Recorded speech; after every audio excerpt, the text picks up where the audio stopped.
Have you ever wondered if you should buy zoom lenses or instead if you should invest in a collection of prime lenses? This video might just save you thousands of dollars.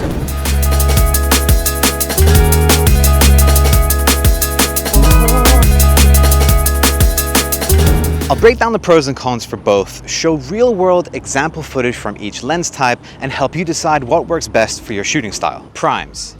I own 4 prime lenses: the Lumix 18mm, the Lumix 50mm, the TT Artisan 75mm, and the 7 Artisans 85mm. Now, across all of these prime lenses, one thing they share in common is a low f-stop. They're all around f1.8, with the exception of the TT Artisans being an f2. A shallower depth of field can help to draw attention to a single point in the frame. It's captivating. It also creates the most stunning bokeh. Bokeh.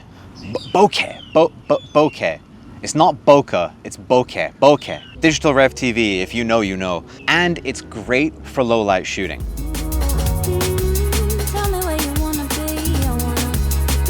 The next pro to using primes is their size. More often than not, primes are very, very small. This means it's a lot easier to bring your camera with you to more places more often.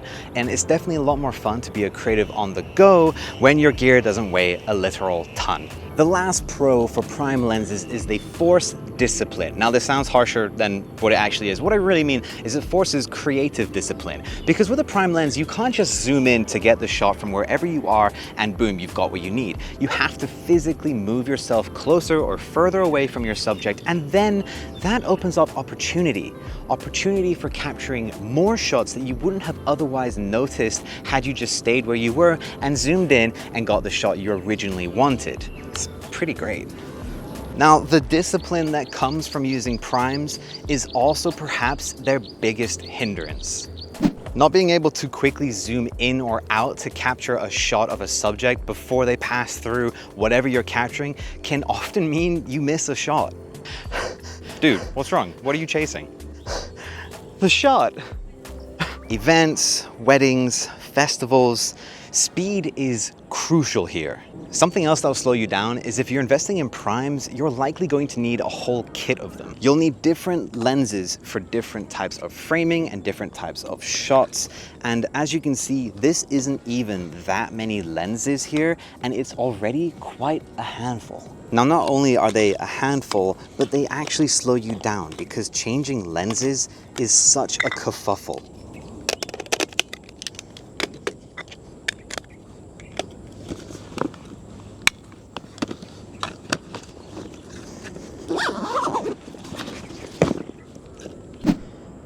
That was painful to watch.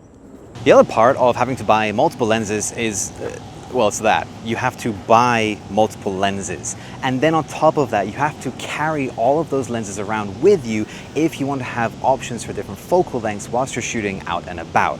Things can get pretty heavy pretty fast, and again, the whole kerfuffle of changing lenses, fumbling through your bag to go through multiple lenses just to find the right one you want to use for that situation, it can get a bit chaotic pretty fast. And once you have bought all those lenses, you then have to carry them. That's the other thing you don't really think about, is you've got the variety of focal lengths, but you have to also then bring them all with you. And you know, using my Peak Design backpack, I can fit all of my lenses, but things get very heavy very quickly. And being honest, carrying around a big heavy bag of camera lenses just so I have the choice whilst I'm out shooting doesn't really sound like a lot of fun to me. It slows down my workflow and literally slows me down as well.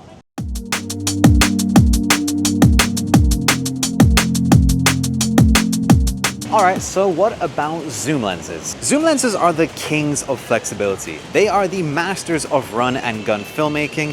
Versatility is in the DNA of a zoom lens. With one lens, you can cover multiple focal lengths, which, as you can imagine, makes this lens extremely useful for situations where speed is crucial. The weather here is crazy today. Have y'all? It's raining bad. Like, do y'all see that? It's not even nighttime. This is crazy. Thank you. No worries, no worries. You're from Australia? Sorry? You're from Australia? No, Singapore originally. Singapore. Yeah, but I'm British though. You're British? Yeah. Singapore is why the accent is like this. Things like event work, weddings, sports content, anything where you need to be fast, a zoom lens becomes extremely important. If you can't afford to miss the shot, a zoom lens is what you want. Using a zoom lens means I spend less time swapping my lenses round and round. It means if I see something over there, I can zoom in. If I see something over there, I can zoom out. And I never have to worry about missing a shot because just like that, I've framed up and captured what I need. Contrasting this way of shooting with the constant moving around with prime lenses, it's a lot easier to capture my shots with a zoom lens. Take my favorite zoom lens for the L-mount at the moment, the Samyang 35-150 f2 to 2.8. If I were to pair this lens with, say, the Sigma 16-28 f2.8, or if I didn't mind the higher f-stop, the Lumix 16-35 f4, I would have the perfect two-lens setup to cover all of my filmmaking needs. I mean, 150 is probably the maximum I would go to anyway. With that, zoom lenses seem to be perfect for solo shooters. But are they really perfect? Zoom lenses tend to trade convenience for quality. And by that, I don't mean that the image doesn't look nice, because it does. But things like having a low enough f-stop compared to what a prime lens tends to offer, you'll often get a higher starting f-stop with a zoom lens than you ever will with a prime lens. I mean, take my Lumix 20-60 for instance. That is a variable aperture zoom lens and it starts at f3.5 and only goes higher as you zoom in. Now, I can't say scientifically why that is. I mean, typically it just seems to be the trade-off for having the lens be able to zoom at all, is that you get a higher f-stop. And perhaps it also has something to do with the size of the lens, and that's the other thing. Zoom lenses tend to be a lot bigger than prime lenses. Not all of them, some are only a little bit bigger, some are quite a lot bigger, like this Samyang 35-150 is a monstrosity of a lens. It's a great lens, it is just very, very big. I mean, one of the great things about this lens, even though it is huge, is that it does actually have a very low f-stop, especially for a zoom lens. It can go down to f2. Now, that is on the wider end of the lens when it's at 35. As you zoom in to 150, you go up to f2.8. Now, to be fair, to view this as a 35-150 f2.8, that is still pretty damn good. But compared to prime lenses where you have a constant aperture typically of like f1.8, and yes, it's at one focal length, but you can kind of see the trade-off here. You get entire stop less of aperture than you do compared to a zoom lens. I still think it's worth carrying in my opinion, but it definitely does weigh down my camera bag after a while. Taking this camera out of the backpack really reminds me how heavy this setup makes my bag. We can stand here and talk about these lenses all day long, but I think the best way to show what they're capable of is to put them to use. First, we're going to start with zoom lenses. Now, Bangkok has a ton of street markets to choose from when it comes to filming and photography, so we're going to hit up one that I've been really looking forward to going to, and that's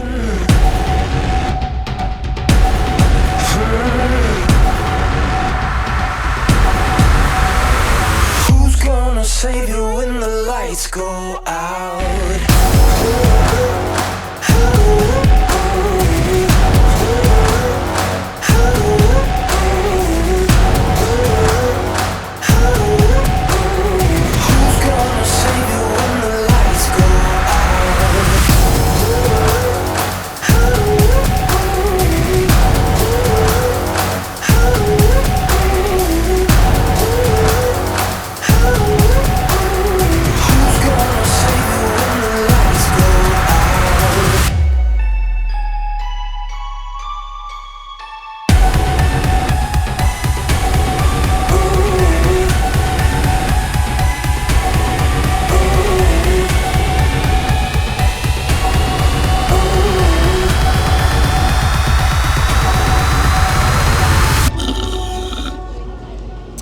That's a really cool old vintage car behind me. There's actually loads of them in this night market.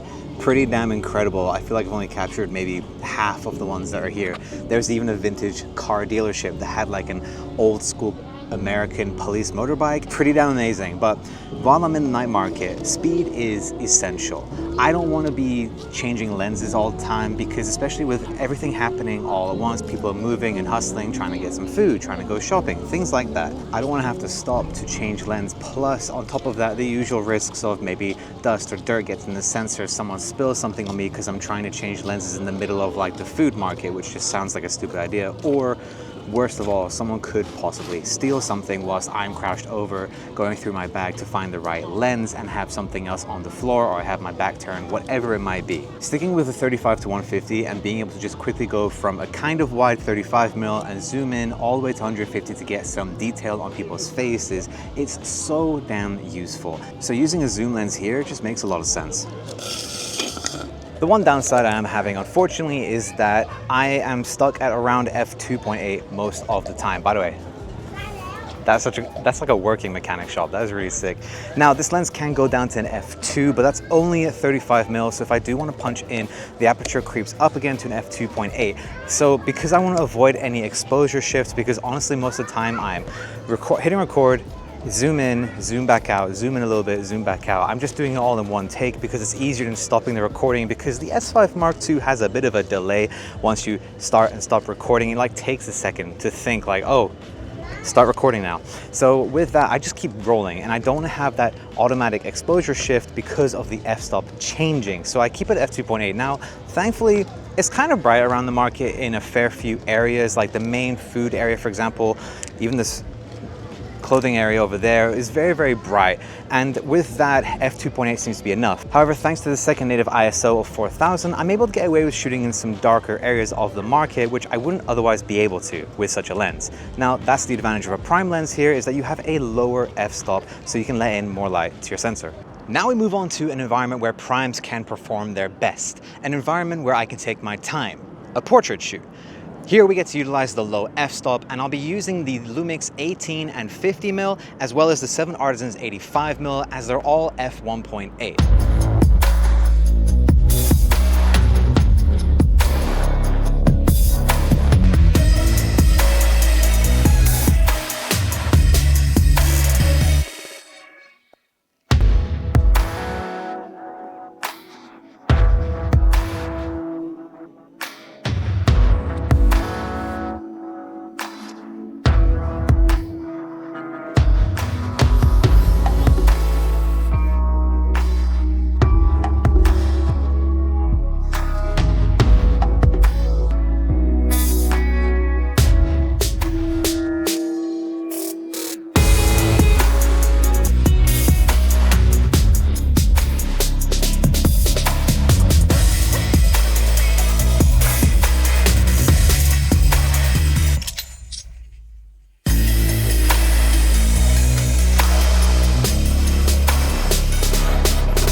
I'm really enjoying the look coming out of these lenses. And you know, I hear a lot of things online about how you shouldn't use the lowest f-stop that your lens can do, because if you stop your lens down, i.e. use a higher f-stop, then more things are in focus. And while that is true, part of the reason I get these lenses is because of the low f-stop. So I'm gonna use it. I think there's a time and place for the higher f-stops, but for portrait stuff, I feel like a lower f-stop is totally fine to use. If you want more of your subject in focus, then just, you know, twist the aperture ring. Otherwise, have fun with it. Now, the great thing about a portrait shoot is that I'm not really being rushed at all to change lenses. I can take my time. Obviously, there's a time limit. You gotta respect the model's time as well. But because it's not like a high speed environment, like it's not a wedding or whatever, I can take my time changing lenses and it's not a huge deal. So after all of this, here's the real problem that filmmakers have. It's not about sharpness or f-stop, it's about gear, and it's about getting the shot. If you're enjoying this video, hit the subscribe button down there. I post deep dives like this lens video all the time. And while you're down there, headbutt the like button so YouTube knows to show this video to more people like you. Also, if you're a Lumix shooter like me, I built a full LUT system specifically for L-mount cameras. These are the exact looks I used in this video, and you'll find a link in the description below and a code on screen where you can get 20% off. The truth of it is that prime lenses and zoom lenses are both brilliant. What it comes down to is your needs as a creative. How you've seen me use these lenses in this video is a great way to gauge the sort of situations that you might find yourself in when it comes to using either one of these lens types. If you do a lot of travel work, event work, or situations that will require you to be fast, zoom lenses are the obvious choice here. Their ability to go from one focal length to another in half a second means you will never miss a shot. However, if you're doing things like narrative work or portrait shoots, prime lenses might make a lot more more sense because their lower f-stop can lend to a better image that you're looking for those jobs. Plus, their slower pace of shooting means that when you have to change a lens, it doesn't really impact you as much. Not to say that you can take your time when it comes to like portrait shoots for a brand, but obviously the pacing is less fast than that of a wedding, for example. A solo filmmaker, on the other hand, might honestly benefit from both. Having 2 zoom lenses to cover a variety of fast-paced needs, then having one prime lens that they really love for those special shots. You don't need to own every lens under the sun, you just need to have the right lenses to fit your shooting style. In my case, I would describe myself as a solo shooter. My go-to lenses are typically 1 zoom lens and 2 prime lenses. This will usually be the Samyang 35-150 f2 to 2.8, and then either my Lumix 18mm and 50mm or the Lumix 18mm and then the 7 Artisans 85mm. It kind of just depends on what I'm planning to shoot. However, that is only because of the lenses that I currently own. In all honesty, I'd probably try out just bringing 2 zoom lenses with me because they would cover all of the focal length needs that I have. Plus, I'd rather save on weight. Carrying around a big camera backpack is tiring enough. Add the heat of Bangkok and my back is usually soaked because I'm carrying around such a large backpack. Less lenses, I can use a smaller backpack. What I want to know is, what's your go-to lens combo? Let me know in the comments below, and if you want to learn more about the lenses that I use, check out these videos on screen and I'll see you there.